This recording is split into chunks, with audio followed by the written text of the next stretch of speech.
പ്രിയ പ്രേക്ഷകർക്ക് മറ്റൊരു വീഡിയോയിലേക്ക് ഹാർദവമായ സ്വാഗതം. ഇന്നത്തെ വീഡിയോയിൽ നോക്കാൻ പോകുന്നത്, നമ്മളൊരു കാര്യം ചെയ്യുന്ന സന്ദർഭത്തിൽ, അതിപ്പം ഭാവിയിൽ ചെയ്യാനിരിക്കുന്ന ഒരു സംഗതി, എന്തെങ്കിലും കാര്യം ചെയ്യാൻ പോവുകയാണെങ്കിൽ ആ സംഗതി നിങ്ങൾ പലരോടും പങ്കുവെക്കാറുണ്ടോ എങ്കിൽ അത് അബദ്ധമാണ്. നിങ്ങൾ ഒരു സംഗതി ചെയ്യാൻ പോകുന്നു, സമീപഭാവിയിലോ അല്ലെങ്കിൽ കുറച്ച് കഴിഞ്ഞോ നിങ്ങളൊരു സംഗതി ചെയ്യാൻ പോകുന്നു, അല്ലെങ്കിൽ ഒരു പദ്ധതി നിങ്ങൾ പ്ലാൻ ചെയ്യുന്നുവെങ്കിൽ ആ പദ്ധതി നിങ്ങൾ പലരോടും പറയാതിരിക്കുന്നതാണ് നല്ലത്. കാരണം എന്താണെന്ന് വെച്ചാൽ, വിളംബരം ചെയ്ത പരിപാടികൾ വെളിച്ചം കാണില്ല എന്നാണ്. വിളംബരം ചെയ്ത് നമ്മൾ 10 ആളുകളോട് കൊട്ടിഘോഷിച്ച് ഒരു കാര്യം ചെയ്യുമ്പോൾ അത് പൂർത്തീകരിക്കുമോ, ആ പദ്ധതി പൂർത്തീകരിക്കാൻ നമ്മളെ കൊണ്ട് സാധിക്കുമോ, അത് സക്സസ്ഫുൾ ആക്കാൻ പറ്റുമോ, അത് വേണ്ടത്ര നല്ല രീതിയിൽ ചെയ്യാൻ കഴിയുമോ എന്നൊന്നും നമുക്കറിയില്ല. നമ്മൾ ചിലപ്പോൾ പലരോടും അതങ്ങ് വിളംബരം ചെയ്യും. വിളംബരം ചെയ്തു കഴിഞ്ഞ് ആ പദ്ധതി വെളിച്ചം കാണാതെ പോവുകയും ചെയ്യും. അപ്പോൾ നമ്മൾ പലരോടായി ഈ കാര്യങ്ങൾ ഷെയർ ചെയ്യുമ്പോൾ ആരുടെയെങ്കിലുമൊക്കെ അസൂയയും കുശുമ്പും ഒക്കെ അതിന് ഉണ്ടാകും. ചിലപ്പോൾ അതിന് വിലങ്ങുതടിയായ എന്തെങ്കിലും കാര്യങ്ങൾ ഉയർന്നു വന്നേക്കാം. അപ്പം ആയതുകൊണ്ട് തന്നെ എല്ലാ കാര്യവും എല്ലാവരോടും പങ്കുവെക്കാതിരിക്കുന്നതാണ് നല്ലത്. അതുപോലെ തന്നെ നമ്മൾ കൂട്ടുകാരെ തിരഞ്ഞെടുക്കുമ്പോഴും ഇത്തരത്തിൽ ശ്രദ്ധിക്കേണ്ടതായിട്ടുണ്ട്.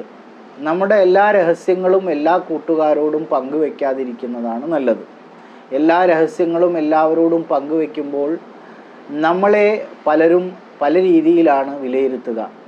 ചിലർ സഹതാപത്തോടു കൂടി നമ്മളെ വിലയിരുത്തിയേക്കാം. ചിലർ നമ്മുടെ എല്ലാ രഹസ്യങ്ങളും തുറന്നു പറയുന്ന ഒരു നിഷ്കളങ്കനാണ് എന്ന് കരുതിയേക്കാം. അല്ലെങ്കിൽ ഇവനെന്താ വട്ടുണ്ടോ, എല്ലാ കാര്യങ്ങളും എല്ലാവരോടും ഇങ്ങനെ തുറന്നടിച്ച് പറയുന്നത് എന്തിനാ എന്ന് ചിന്തിക്കുന്നവരും ഉണ്ടാകാം. അപ്പം ആയതുകൊണ്ട് എല്ലാ കാര്യങ്ങളും എല്ലാവരോടും തുറന്നടിച്ച് പറയുന്ന സ്വഭാവം നിങ്ങൾക്കുണ്ടെങ്കിൽ അതും അത്ര നന്നല്ല. അതിനും ഒരു സേഫായിട്ടുള്ള ഒരു ഡിസ്റ്റൻസ് എല്ലാവരിൽ നിന്നും കീപ്പ് ചെയ്യുന്നതായിരിക്കും നല്ലത് എന്നാണ് എൻ്റെ വ്യക്തിപരമായ അഭിപ്രായം. നിങ്ങളുടെ അഭിപ്രായം എന്താണെന്ന് നിങ്ങൾ കമൻറ്റിൽ രേഖപ്പെടുത്തിയാൽ നന്ന്. അതുപോലെ തന്നെ അചഞ്ചലമായ നിശ്ചയദാർഢ്യം നമുക്കുണ്ടാകണം. ഏതൊരു പദ്ധതിയും വിജയിപ്പിക്കണമെങ്കിൽ അചഞ്ചലമായ നിശ്ചയദാർഢ്യം, ഞാൻ ഈ കാര്യം നേടിയെടുക്കുമെന്നുള്ള നിശ്ചയദാർഢ്യം നമുക്കുണ്ടാകണം.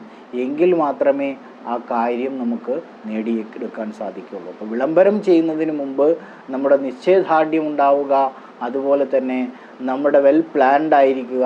എന്തെന്ത് പ്രതിസന്ധികൾ നേരിട്ടാലും ഞാൻ ഈ പദ്ധതിയിൽ നിന്ന് പിന്നോട്ട് പോകില്ല എന്നുള്ള നിശ്ചയദാർഢ്യം നമുക്കുണ്ടാകണം.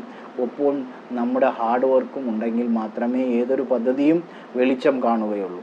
അപ്പോൾ വിളംബരം ചെയ്യേണ്ട, നമ്മൾ പദ്ധതികളുമായി മുന്നോട്ട് പോവുക. അത് അവസാനം യാഥാർത്ഥ്യത്തിലെത്തുമ്പോൾ എല്ലാവരും ഞെട്ടട്ടെ. അപ്പോൾ ആയതുകൊണ്ട് തന്നെ നമ്മൾ എന്തെങ്കിലും കാര്യങ്ങൾ പ്ലാൻ ചെയ്യുന്നുണ്ടെങ്കിൽ കൂടുതൽ ആളുകളോടത് ഷെയർ ചെയ്യരുത് എന്നാണ് ഈ വീഡിയോയിലൂടെ നിങ്ങളോട് ഞാൻ പറയാൻ ഉദ്ദേശിച്ചത്. അക്കാര്യമാണ് പറഞ്ഞത്. നിങ്ങൾക്ക് ഈ വീഡിയോ ഇഷ്ടപ്പെട്ടാൽ നിങ്ങൾ ലൈക്ക് ചെയ്യാനും ഷെയർ ചെയ്യാനും, അതുപോലെ തന്നെ ഇതുവരെ നിങ്ങൾ ആരും ഈ ചാനൽ സബ്സ്ക്രൈബ് ചെയ്തിട്ടില്ലെങ്കിൽ സബ്സ്ക്രൈബ് ചെയ്ത് സപ്പോർട്ട് ചെയ്യാനും വിനയപുരസ്സരം അഭ്യർത്ഥിച്ചുകൊണ്ട് ഈ വീഡിയോ ഇവിടെ നിർത്തുന്നു. Thank you for watching. Have A wonderful day.